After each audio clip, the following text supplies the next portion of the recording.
Well, hey there, and welcome to APUSH History with Lennox. We are right in the middle of time period 2, which covers 1607 to 1754. What I want to talk to you about today is topic 2.5, which talks about the interactions between the Native Americans and the Europeans. And what we're going to look at is how those interactions changed over time and changed with different colonizing powers. Now, to start with, we got to go back to Unit 1 and refresh our memory over Spanish colonization. If you remember correctly, the Spanish came in and they implemented a social caste system, a social structure ranking people based on their racial ancestry, and the Peninsulares were right at the top. Well, what you also had in that caste system was a mix of Spanish and Indian blood, the mestizos, due to the fact that the Spanish were primarily sending men over, and though they asked for families to come over, not many did in the beginning. And so the Spanish men started intermarrying with the Native American women, thus the mestizo class. Within this same social structure, you're also going to see the formation of the encomienda system, a slave labor system using Native Americans, as well as a mission system, because one of the main goals of the Spanish was to convert the Native Americans to Catholicism.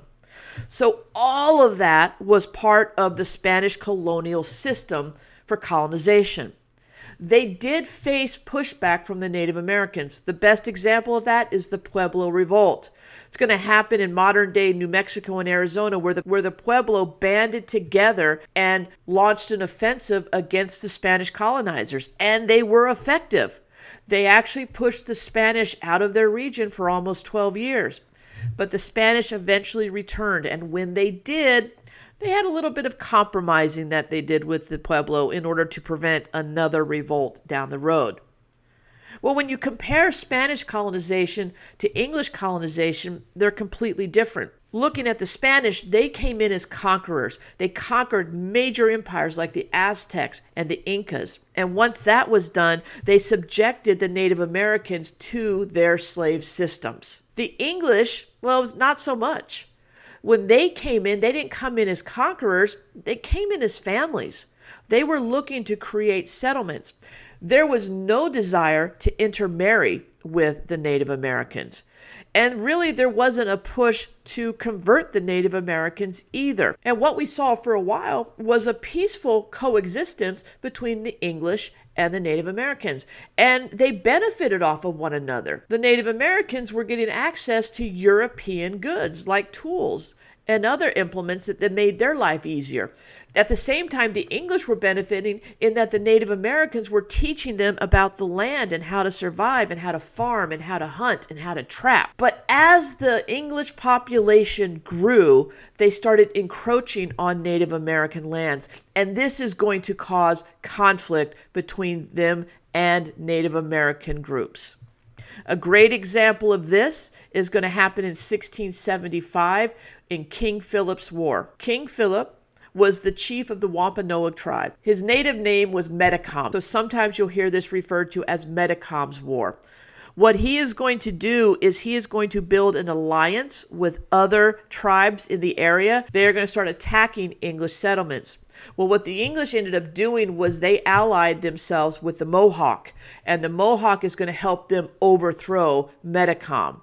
And so King Philip's War comes to an end. So that's just one example. I mean, there were others. There was the Powhatan Wars that occurred down in the Virginia colony, or the Pequot Wars. But King Philip's War is probably the one that kind of encapsulates all of them. So the difference between the Spanish and the English was the Spanish subjugated the Native Americans, where the English just forced them out. The French, haven't really talked much about them. The French were much less invasive than the Spanish or the English. They were looking for trading partners and alliances. Intermarriage was common between the French and the Native Americans. Typically, they married into a tribe in order to gain trading rights.